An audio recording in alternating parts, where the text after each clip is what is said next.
Thank you, friends. Thank you, friends.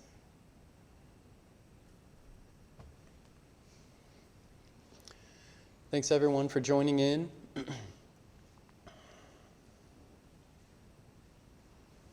So the topic of today, kind of an overarching, is Dudjom Tersar Ngondro. And so then we'll just take a little bit of time here at the beginning to kind of just reflect and connect on the Dharma, on the teachings. And the topic today, I think I titled it The Neverending Story. The Neverending Story. And so to begin, as we always begin, try to really reactivate the proper motivation. What we're trying to do here is really see everything as Dharma. And so doing these prayers that we just did, praying to lamas of the lineage, making an offering of things that we consider precious and sacred in honor of the Dharma, trying to really genuinely connect with the Dharma.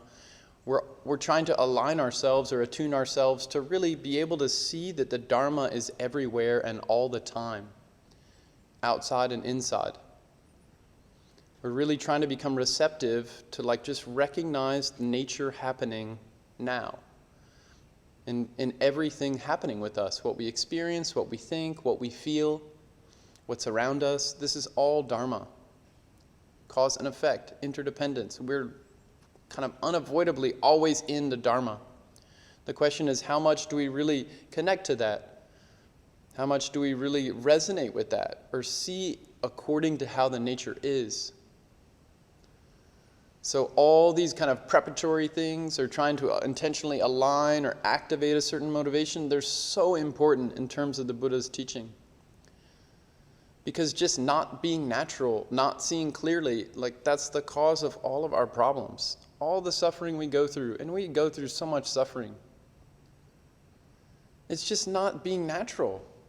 It's when we're not natural, when we don't see the Dharma, and we don't really let ourselves be Dharma, then that disjunct from our naturalness, our just natural, relaxed kind of state, natural, unconditioned way of being, the degree to which we don't see that we're not natural, that's how much we'll suffer.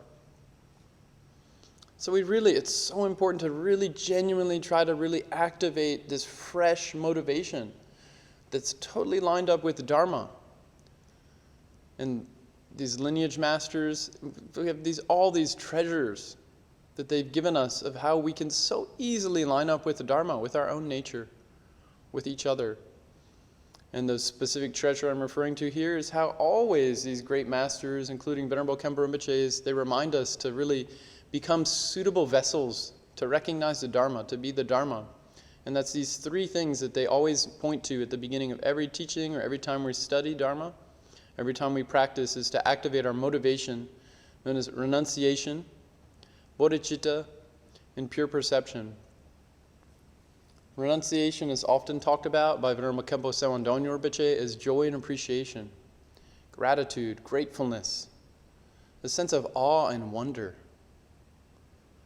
How amazing this is.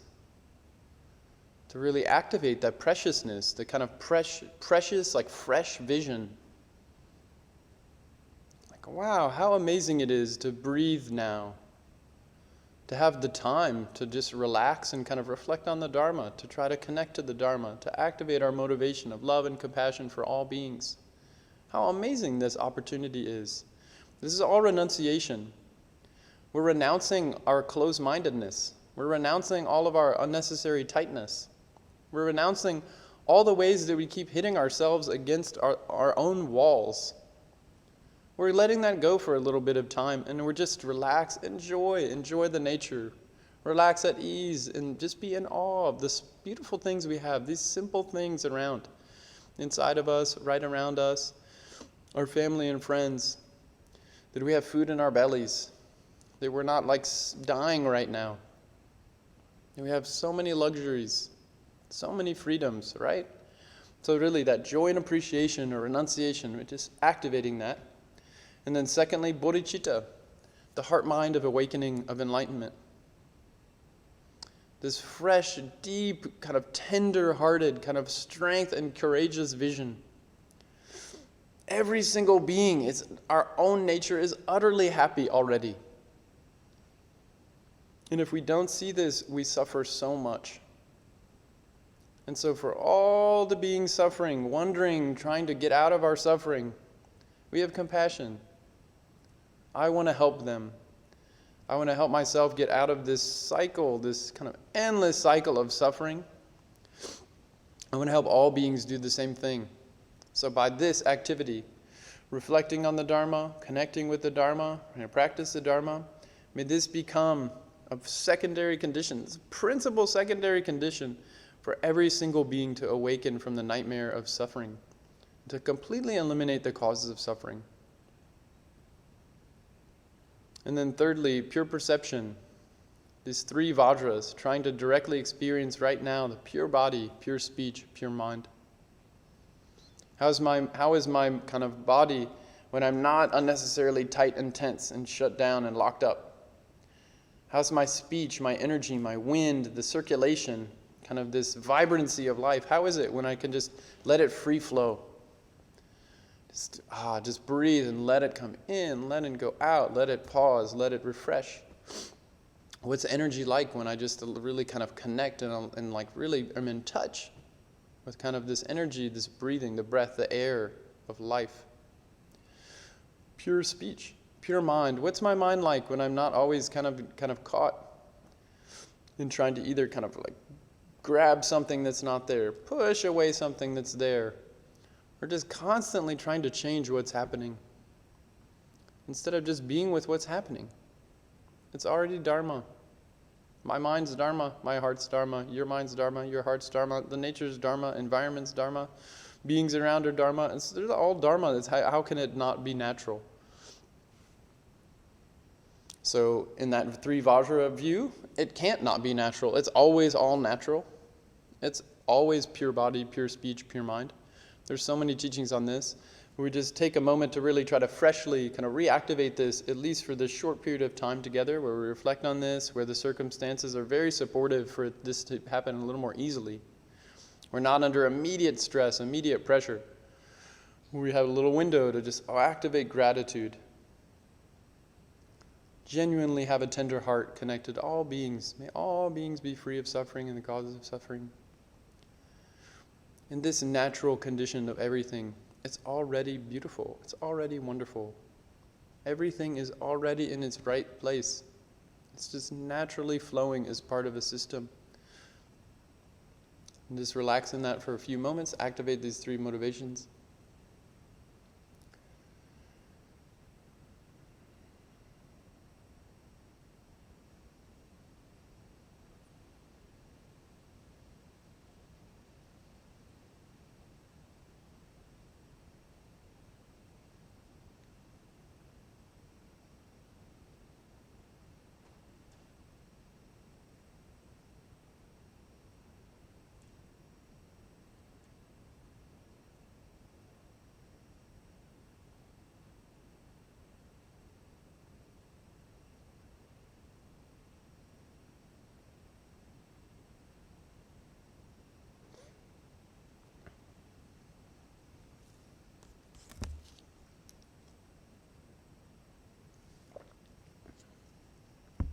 For me to get to say a few words is in one way genuinely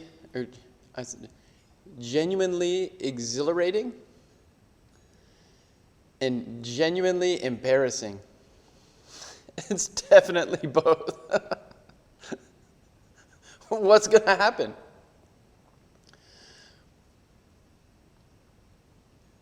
These are such sacred instructions and teachings we've received. And these are just reminders, things of trying to really touch into these lineage teachings and really let them kind of move us.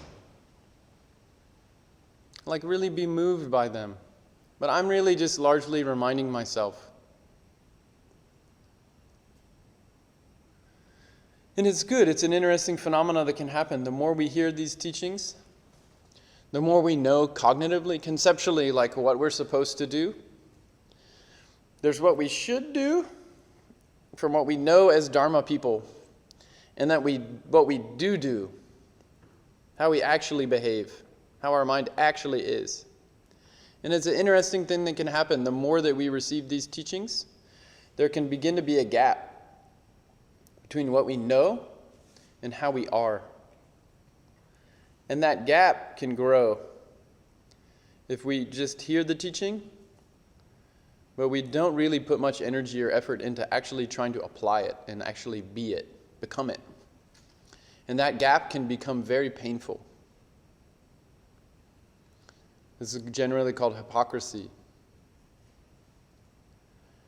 where I can mouth the Dharma.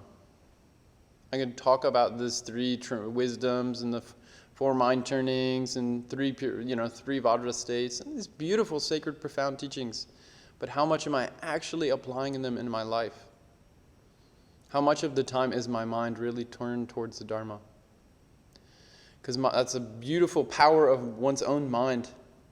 If we really start walking a path of self-awareness, we're really honestly trying to connect and see what is going on in my mind and my heart all the time. More and more of the time, we're really trying to look.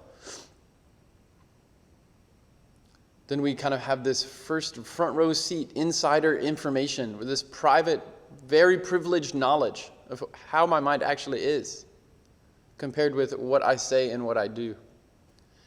That gap can start to feel like a big pretend, a very big charade. Act like a Dharma person, inside, so far from Dharma. This is a really big challenge. We don't want this gap to get too big. And that's the beauty of coming together, that we can close that gap very quickly. All we have to do is apply the Dharma right now. This doesn't have to be some big guilt trip. Oh, I never sit down and practice, or oh, I haven't done my accumulations, or oh, it doesn't have to be held as such a big thing. Right this moment, I can actually try to connect to the Dharma, reflect on the Buddha, Dharma, Sangha. Instantly, the gap closes. Instantly, I'm with the Dharma. I say it's like a cave can be like dark for eons of time, but once you light a lamp, turn on a candle, put a flashlight on, the darkness instantly is gone. And it's the beauty of the nature. We can be disconnected from our nature for so long. It's like the Buddha taught endless. It's like been beginningless time we've been wondering. But to refresh and reconnect to our nature, it can happen right now. This is not an unsurpassable gap. We don't have to just let the Dharma keep being a distant thing. Oftentimes it happens that we have a very specific, tight view of what the Dharma should be, what I should be like, how I should practice, what real practice is. In these very tight, kind of boxy views, it's like very kind of closed-minded, like a really kind of formulaic way of thinking about the Dharma can zap the freshness of just this instant, right now opportunity to actually just be kind, be compassionate with myself. Listen to someone else. Aspire to be a bodhisattva. Genuinely want to serve the Dharma and other beings. Then we instantly align with the Buddha Dharma, with the natural systems, the nature that's happening right now. We can kind of immediately close the gap when we just kind of refresh that. So let's not like forget in my own mind, oh, I'm not doing this again, oh, I haven't done that, oh, I haven't done this. That can just become a very strong laziness, where I just don't actually take 1 minute to pick up a Dharma book and like just read a sentence. Oh, Dharma, I'm not Dharma, I haven't done this, oh, there's all these books, oh, I can't do this, I can't. And it becomes this laziness that we get stuck in. And it's really kind of very self-created. So anyway, I know I do that way too much. So it's funny for me to get to say things about Dharma now. But I love Dharma. I love Buddha, Dharma, Sangha. And this is directly related to this kind of topic. I was thinking that the Neverending story. In one way, it's kind of cute. The title is like an old movie that if you're old as me and you have some gray hair like me, maybe you know this reference of this kid's movie. I don't really care about this movie. Honestly, it was just kind of a cute title. The actual title to this teaching is The Neverending What? Which I told my wife Amanda earlier today. I was thinking about giving a talk. I'm reflecting on this. Initially, I thought to call it The Neverending What? She just laughed. Straight in my face. Right at me. It's like, don't call it that. It's a bad title. Yeah, never-ending story. Go with that. What are we thinking is going on here? That's really the topic. What do I think is really continuing? What's continuing? What is this thing happening here, this life, this moment, my life, tomorrow, today, yesterday? What do I really believe is continuing? The never-ending what? What is going on? What keeps going on? What is happening? Where is this leading? When does it stop? When does it start? So that's the contemplation of this, actually. And it works. It is a story. The Buddha really taught all relative truth is artificial, fabricated. It's a story. It's a fiction. It's always partial. We always get a slice of the pie. Only omniscient ones, fully awakened beings, have the whole pie. The whole infinite, unbounded, boundless, inconceivable pie. Only the truly unblinking ones have an unmistaken view of all of kind of infinitely boundless interactive cause and effect. Every other being has a slice. Big slices, medium slices, smaller slices, rotten slices, really just way too salty slices, all kinds of different partialities. But it's all partial for relative truth. If we only get one part, we hold on that one part. That's called a partial view. Usually it's called conception or duality mind. That duality mind has a framework. That framework always leaves something outside of its edge. There's always a border to duality mind. This, not that. Yes, not no. Always has a boundary. And outside of the boundary is where we have no clue. We're like totally guessing. In Buddhas, Bodhisattvas, the really fully awakened ones, they don't have a boundary there. They say it's all story. It's this endless story. Small story, big story, sub-story. Endless. So the reflection here is, what do we think is actually endless? What is happening?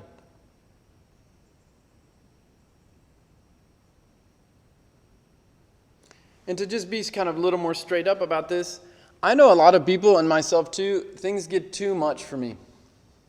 And I hear this. Too much happening.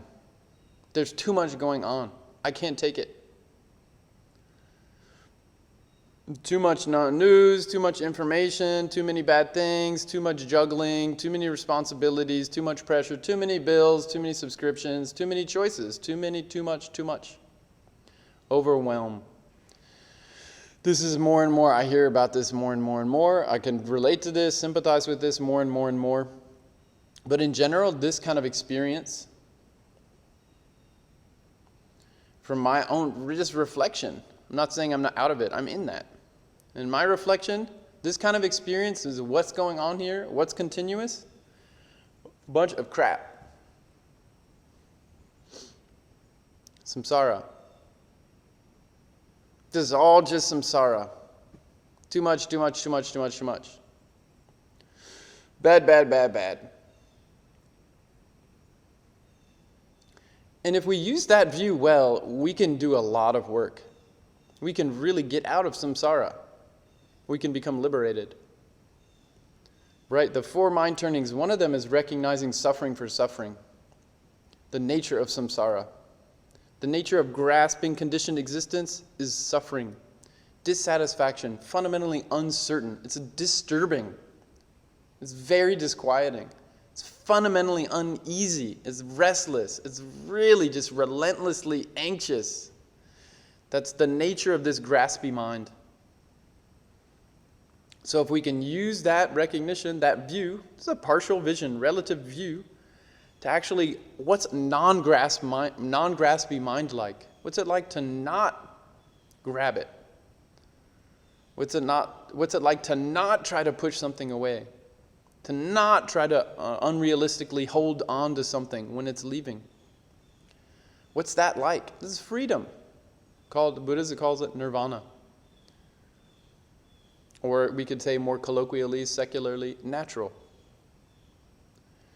Natural. Come and go. But it's tricky, because if we don't use that recognition of this is really tough, life is really tough. If we don't use that recognition as fuel to undo our habits of locking up, then we're really just grabbing onto samsara more strongly. That's a big danger. Because this world and this experience, kind of all these kind of things around us, so much of mainstream this and that is really asking us to be upset and to stay upset. What's going on? Bad news. What should I do about it? I don't know, but it's bad. It's not saying what to do about it. Well, there's 4 noble truths, and there's a way out of suffering, and there's a path, and this is the steps, and I support you to come out of it. Be free. Discover nirvana. Find non-grasping awareness, wisdom mind. They don't add that part. But as Buddhists, we really need to remember that part. Because if it's only the first noble truth and there's no second, third, fourth, then it's just suffering. It's not a complete path. It's even not even a correct diagnosis. Because we just say, what is the nature, what is the cause of samsara? But we don't recognize nirvana and the cause of nirvana.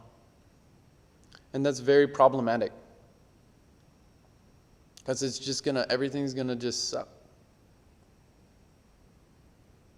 And then we hear teachings like, oh, it doesn't have to suck, there's freedom. Oh, there's things you can do about it, do this. And then we still believe this is really just bad.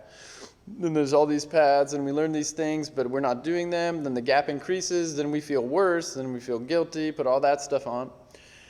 Then it's just more and more distant, and then it ends up being this kind of like thing that was good once. And we really should try to avoid that. And we can just instantly come together.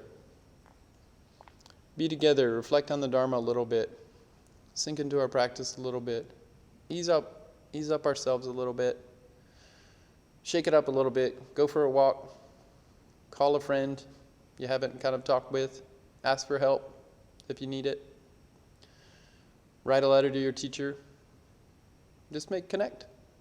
There's really small, simple things we can do. Come to a beautiful place like this, be together. Consider, someone else is going through something. Really, pray for them. Instead of what's wrong with me, what's bad for me, what's bad. It's like, this person's going through this thing. I really wish this really resolves for them. And they become free of that, genuinely. And then instantly your mind is with Dharma. It's natural, this compassion just starts coming out. And it feels so good. There's so much joy in really connecting with someone else. You won that? Oh, that happened to you? It was good? That's so great. I'm so happy for you. Yes, that's so wonderful. Instantly, we're just buoyed up. That's totally Dharma. We're in Dharma right that instant.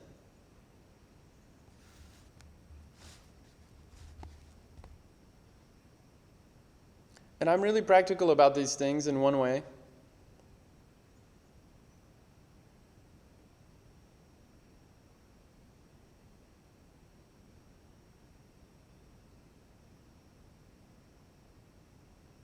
I like it. I'm practical and I'm magical. I like both. Practically, from a Mahayana perspective, most practical thing we can do, honestly, and really kind of standard Mahayana stuff, be reborn in Dewachen. Or life is short. There's Khenpo Rinpoche has taught very many times on the 4 causes of being reborn in Dewachen. Wanting to be reborn in Dewachen, having a very clear idea of what that is, activating bodhicitta, doing bodhicitta activities dedicated for that purpose, and then dedicate the result of those bodhisattva, bodhicitta activities, so all beings can be reborn in Dewachen. This is very practical and very big view. But why are we trying to get reborn in Dewachen? Then it comes to our belief. It kind of shows us, why am I trying to be reborn in Dewachen? Because the only good reason to be reborn in Dewachen is so I can help other beings more.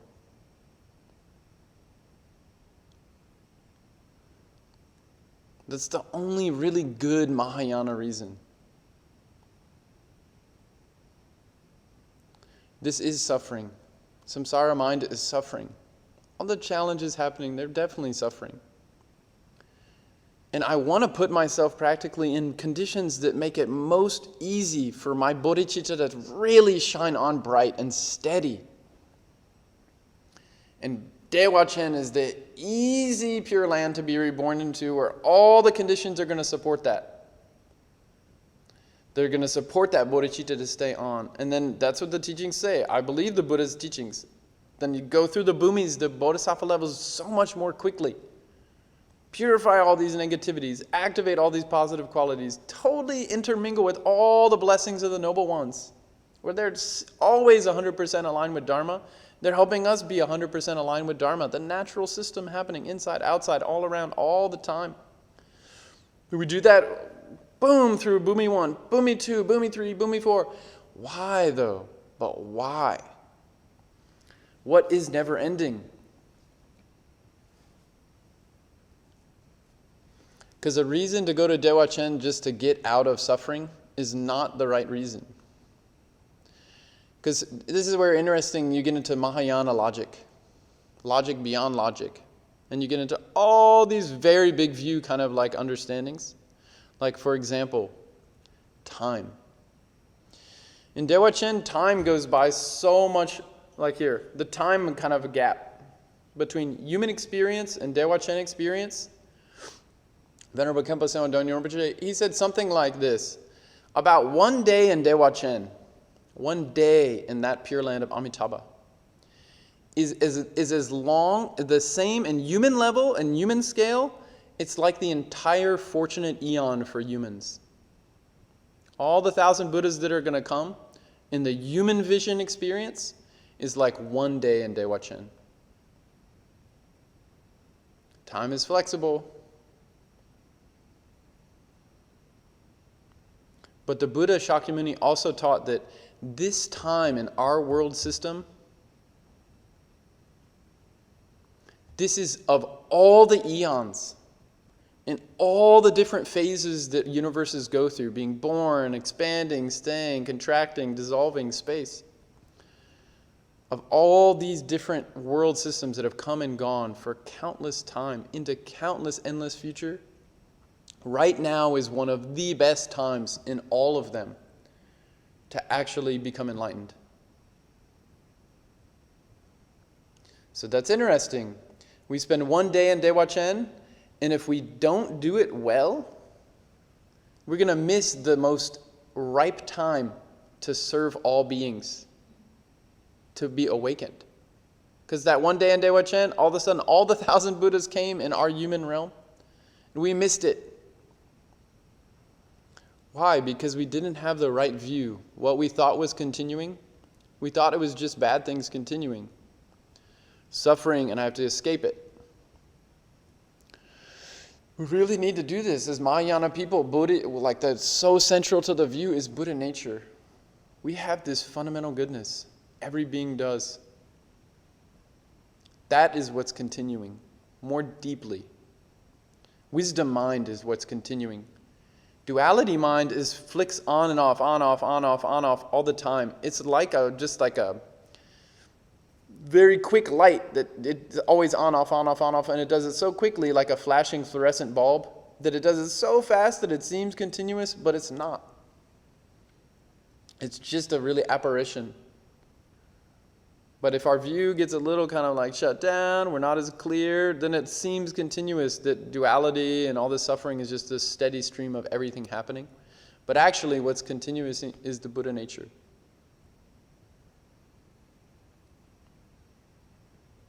So that's kind of a practical thing This world is really going through things. Everyone sees it. The Buddha taught about it, the degenerate age. It's degenerating. There's also so many beautiful things happening. The world really needs us. Needs us to really get more steady with our bodhicitta. It needs us to not shrink away from the challenge. We can be very practical, put a lot of time into really trying to activate our bodhicitta and have a very clear aim of being reborn in somewhere like Dewachen, having a very optimal next life so that we can really get realization, so we can genuinely, deeply help beings, have much more vision, much more natural, very inclusive, awakened, fresh vision to actually know what is a cause and a condition in a certain situation. So how can we really more effectively help? Sync up with the situation and really kind of be with it in a more natural way. But we're not just trying to escape samsara.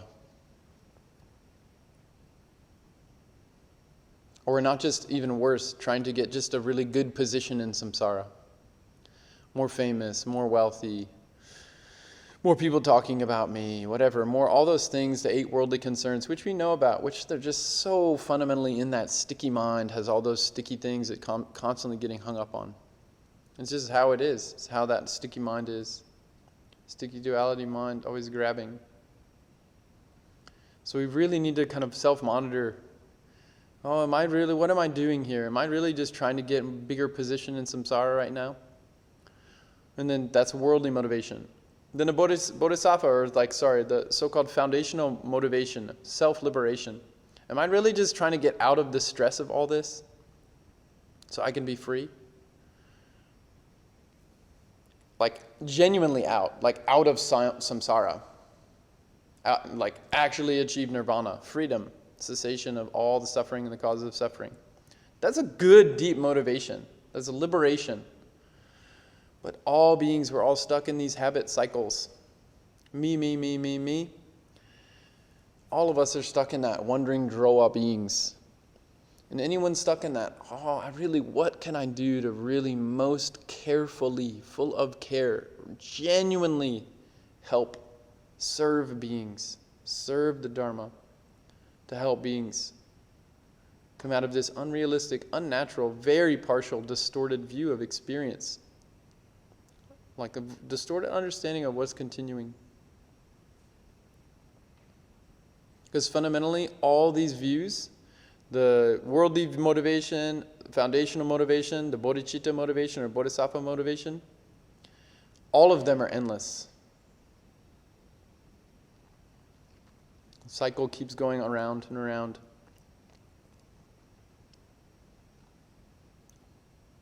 Cause, condition, effect. Leads to more cause, condition, effect.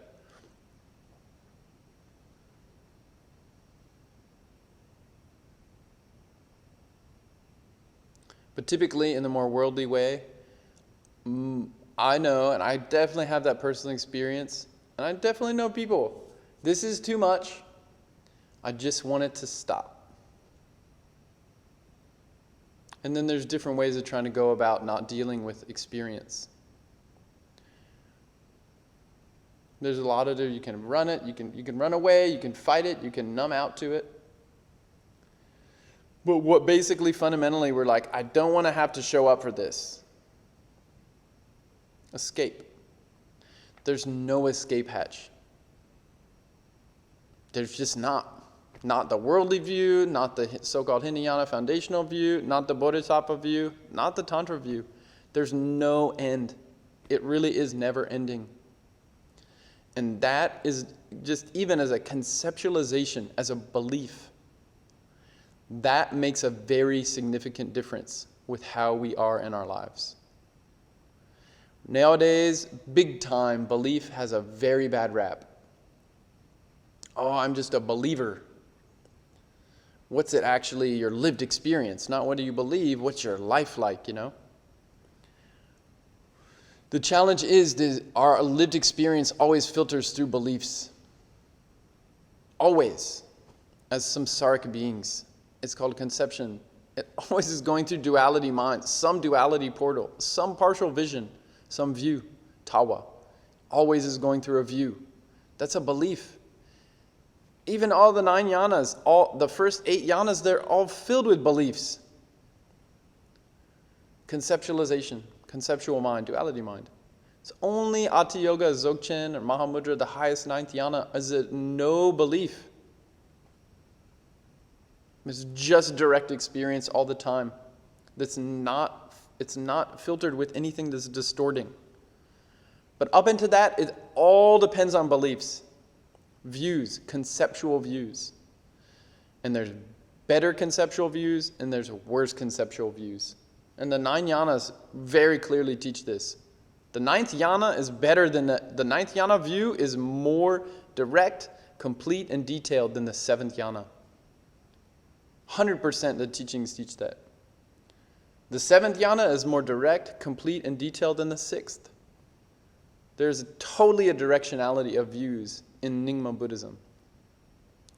So the question is, these beliefs we use, it's a launch. It's like a way to launch into non-conceptual, direct, lived experience that's not mistaken.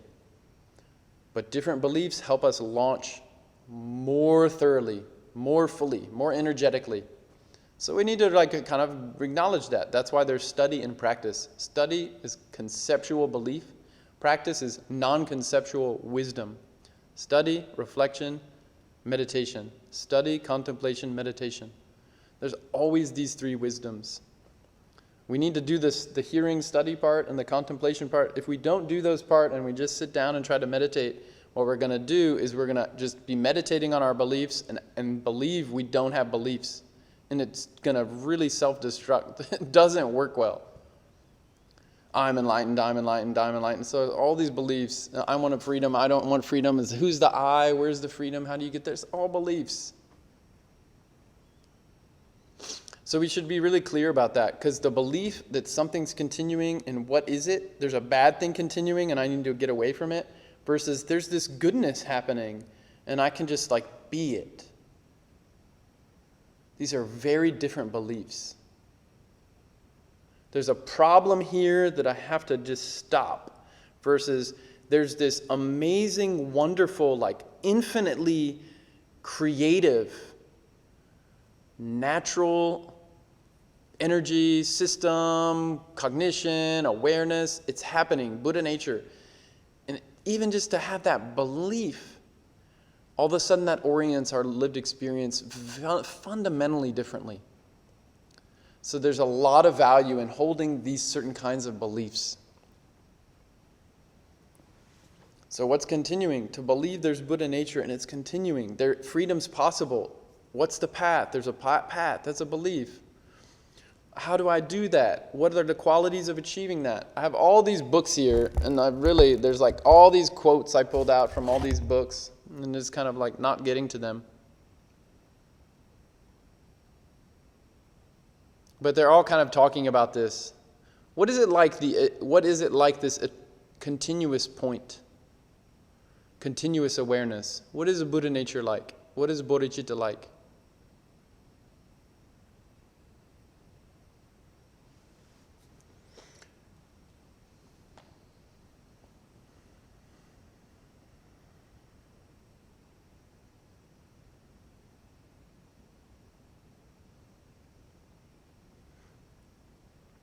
So for future reference, if you want, what I kind of really was ringing around for a while is this. If we look at the 6 paramitas, there's the paramita of joyful effort, virya.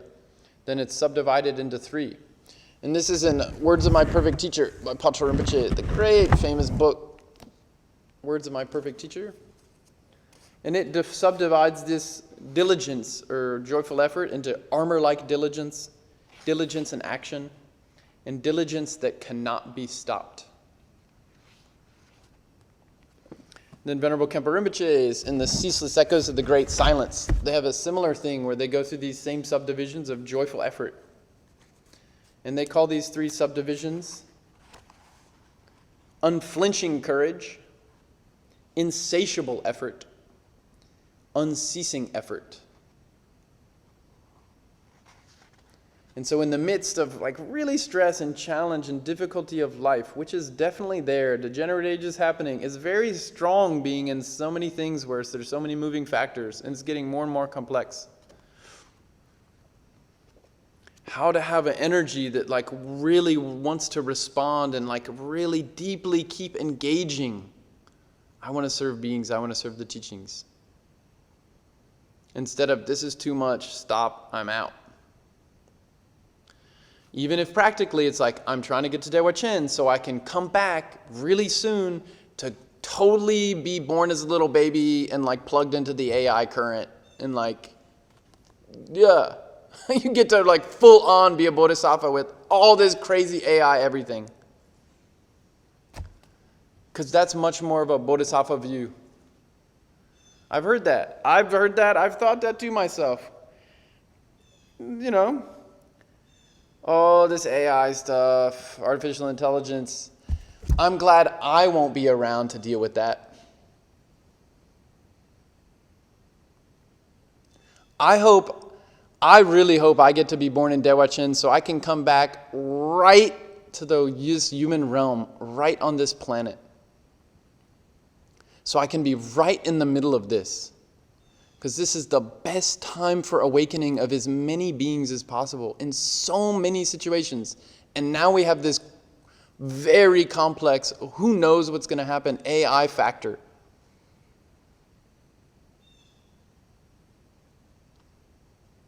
And the Buddha said, what's going to happen? A lot of degeneration. And also, this is the best time to wake up. We need bodhisattvas here engaging this stuff. Very practically, go to Dewachen, get on the bhumis, and come back here. And go to they say that simultaneously you can go to all these different realms and receive all these teachings of all these beings and take all these manifestations and help in all these different ways simultaneously. Please do that. I want to do that. Please, please. Like reflections, you know, there's one moon, you put out all these bowls of water. There's so many reflections as there are bowls of water. That the wisdom mind can be like that. Reflect totally just dependent on what's the cause and condition of the bowl and the water. Be that flexible. And please come back to do that here. Because this world needs that. It needs bodhisattva activity. It needs bodhicitta blazing bright. And that's why we come to do this Dudjom Tersar practice together. It's why we reflect on these teachings. Not to just get rid of all this suffering, but so we can more elegantly, more creatively, more intelligently be with the richness of life.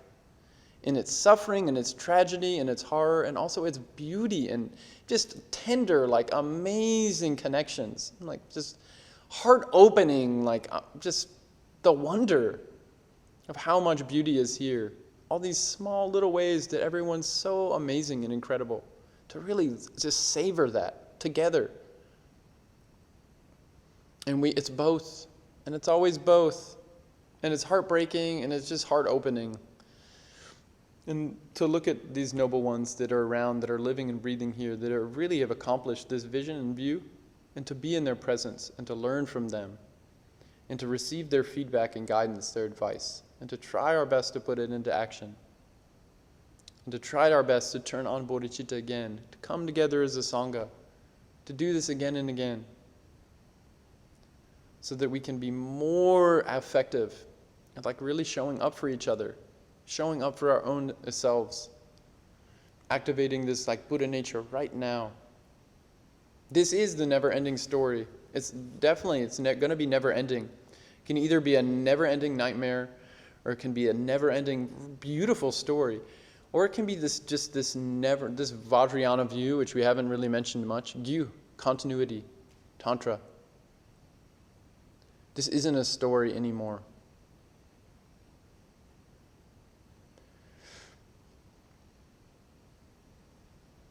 Every single piece of the fractal, like ever dynamically embedded, like matrice of Indra's net is like every single little tiny pocket of it is 100% fully awakened already. Nothing has to be changed. It's continuous enlightened expression. This is a more Vajrayana view. So the Pure Land's not away. The Pure Land is right now. The Pure Land is my mind in this emotion happening right now. Its very nature is this enlightened, energetic intelligence, love and compassion, like boundless. There's nothing that has to be stopped. It's always here and happening. Just a question of like being brave enough to really let yourself be with it and just fully sync up with it. And I'm definitely not saying I can do that, but I've been in the presence of beings that very clearly can. And like how important it is to connect with them. And like with that in mind, I really do this Dudjom Tersar Ngondro practice.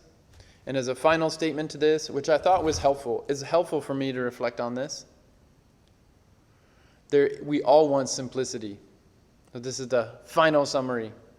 We all want simplicity, but we need to be really intelligent and discerning. Have it really shine on our wisdom. Is the simplicity that we're wanting, is it the simplicity that happens before complexity? Or is it the simplicity that happens after or beyond complexity? Because these are very different things. There's like a very challenging situation. Do we avoid it and don't want to deal with it? It's too much. And so we're keeping it simple by not engaging something that's really very dynamic and kind of like not easy to understand. That's simplicity before complexity. Or are we like engaging a dynamic situation, including our own minds? Are we trying to see like, what are the deeper ways that this is happening? What are the elegant kind of ways that I can navigate this? Because the Buddha taught these so many different instructions, they're called pith instructions, that are actually simplicity beyond complexity. The elegant points that bring everything together in a distilled fashion that's easily practicable, goes right to the heart. That's simplicity beyond complexity. It uses the fundamental, essential insights of the complexity, and it weaves them in an elegant, simple way. E equals mc squared, right? You don't have to know all the math. It distills to a single, simple, elegant, comprehensive, non-distortive equation. And Buddhism is filled with this, only the liberative ones. Not just understanding kind of like how reality functions in this certain box, which is so important, but it's how to actually see reality the way reality is, fully, the way enlightened beings see it. And these are pith instructions. And there's two ways to approach a pith instruction. One is just with blazing devotion, where we don't have to figure out too much. We have so much connection, so much trust in ourselves and the teachings and the lineage and in what the path is, that we can just really keep applying that very pithy simplicity beyond complexity. And when challenges come up, we go to it. And challenge comes up and we rely, and we rely, and we trust, and we trust, and we keep going. That's one way. It's very hard to do that way only. It's very hard to have that much devotion. Then there's the other way, which is the path of a scholar. Like we need to use this analytic mind, logical, kind of follow through. Where did this come from? How do I know it's true? Who said? What are the parts? How does it work? Is it true in my experience? Does it change when things change in my experience? Like to really analyze this. So we develop this trust over time. And then when challenge happens, we have this, basically this kind of like reserve. We've tested this. This is reliable. Our confidence doesn't just waver because we've really tested and we've seen for ourselves over time with study, analysis, loosening of our partiality. We loosened it to become more inclusive. With analysis, we loosened to become more flexible. And now we establish confidence like that. And for most people nowadays, it seems like the combination is what we have to do. We do need to analyze and loosen to really like see for ourselves and taste and have it kind of go over in our minds, this contemplation. Then we really can also just save ourselves a lot of time trusting the words of the noble ones, of our teachers, of the Buddha, of Guru Rinpoche, trusting them, putting them into action, seeing for ourselves whether they're true over enough period of time in our lived experience, and we'll develop confidence and trust in that way as well. With these two ways, then we can very actively, confidently kind of develop this simplicity beyond complexity that isn't trying to reduce or dumb down the complexity. It's trying to distill the essence and not waste too much time being lost in the maze of different considerations. We're still trying to distill the essence based on the guidance of these enlightened, awakened, noble ones. And in our own experience, we're also trying to really see why that makes sense conceptually, cognitively, from a duality mind point of view as well. And then we won't kind of try to avoid the complexity because it's just too much. And we're just kind of trying to put our head in the sand because it's just not going to be a very successful strategy nowadays. I mean, just straight up. It's just not. We're going to get it's just going to be a lot of stuff. There's just a lot of stuff coming that it's not going to be good enough to put ourselves in a bunker with some food and some water. We can try, but it just doesn't seem like a very bodhisattva thing to do. Do what you want. So that's my pitch for the simplicity beyond complexity thing. But then we'll do that actively in our experience right now by going right to the very condensed essential pith instructions of the Dudjom Tersar Ngondro, which condenses the entire path of foundational view, Bodhisattva Yana, Tantra Mahayana, Dzogchen, all into a single, very simple, easy to practice set of instructions, Dudjom Tersar Ngondro, revealed by His Holiness Dudjom Rinpoche. So we'll go to that now. And then we'll go right into page, I think it's 17, or page 18. A term of revelation of His Holiness Dudjom Rinpoche. He wrote this as kind of, I think, a mind termum. This prayer of calling the Lama from afar, spontaneous song of the original nature. So first we'll recite the 7-line prayer once. That's on page 14. In the daily prayers, we'll recite it once because we already did 3 times earlier. And then we'll go right to this spontaneous prayer, calling the Lama from afar, and we'll recite this in English, and then go into the Dudjom Tersar Ngondro all together.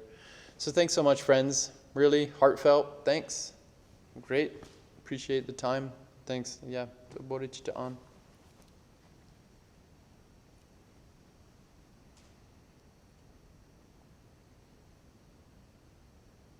Thank you, friends.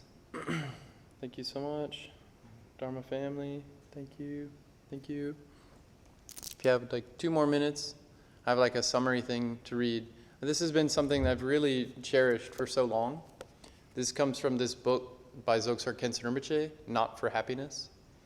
And it's his chapter in here on the preliminary Ngondro practices. It's the chapter on Bodhichitta. And this has been, for me, one of the most significant chapters on Bodhichitta I've ever read. It's just so many insightful things that I'm really so thankful to contemplate. And then one of these, I'll just read this. It's so deep. It's page 114. And the subsection is called Develop the Strength of Compassion. So this is kind of the topic of dealing with the continuous challenge as well as the continuous goodness, Buddha nature we all have. So how to actually develop the strength of compassion. It goes, until we've established a complete understanding of bodhicitta, we will continue to make the mistake of imagining that pain truly exists. As a result, we will almost certainly become the victims of our own compassion, and without fully appreciating non-duality, our every activity will lead to disappointment. For example, as a therapist, how far are you prepared to go to help an alcoholic or drug addict? Imagine that one of your clients is certain to be reborn a drug addict for the next 5,000 lifetimes. As a bodhisattva, your determination to help her should be so great that you aspire to be reborn at the right time and in the right place during every one of those lifetimes, so you can continue her treatment. Fast forward to the 5,000th lifetime. Your client has been reborn in a lonely, God-forsaken country, and all you have to do to ensure that she will never again be reborn as an addict is to hang out with her for half a day. This means that you must also be reborn in that wretched place, and that the entire focus of your life will be to get you to the right place at the right time to spend those few hours with your client. To do this, you will need what the teaching describes as strength. or determination. And you will only find this strength once you come to realize the illusory nature of all phenomena, or in other words, emptiness. So how do you develop the remarkable strength of compassion you need to be able to behave so selflessly? How do you develop the determination to never give up? Where do you find the confidence and tenacity to keep trying? Every one of these qualities springs from the realization that the drug addict, her problem, that she can be healed, and even the idea that she needs healing at all are merely the products of your own mind. None of it truly exists outside the mind. And having realized this truth, you can go on to develop the strong and genuine compassion that is bodhicitta. In the Prajnaparamita Sutra, we are told that Buddha was once approached by a bodhisattva practitioner who complained that, having dedicated many years to helping sentient beings, he was now utterly exhausted. Buddha responded by explaining that time is relative. The Bodhisattva Yana teachings tell us that the period between the moment a bodhisattva first takes the bodhisattva vow up until his last moment on the 10th bhumi lasts for 3 countless eons. Yet, one of the realizations of the 10th bhumi bodhisattva is that all of those countless eons pass as quickly as it takes for a spark to shoot out of a fire.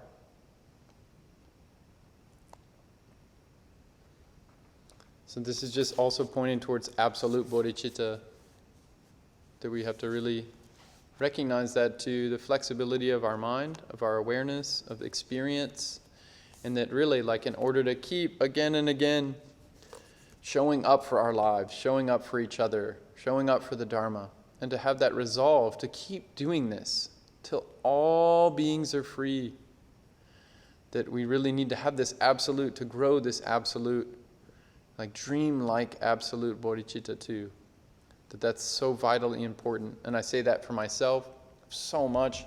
Without wisdom, this path won't work. It's all oriented towards prajna, our wisdom, our absolute bodhicitta. And compassion alone is not enough. It's not enough to just really care. That if we don't really develop that insight or that vipassana, that wisdom to seeing the real nature of things, of our mind, of experience, it's just, in the end, we're just going to be exhausted and we'll give up. So really, that in mind, we don't want to give up. We need to also really kind of get a taste for the absolute bodhicitta, the imaginary, kind of illusory, flexible nature of ourselves and others in this world we're a part of. So thank you so much, friends. I aspire for all of us to actualize that, myself included, and we follow in the footsteps of the Buddha and the Noble Ones to really make this happen as soon as possible for all beings. Great, thank you. Thank you.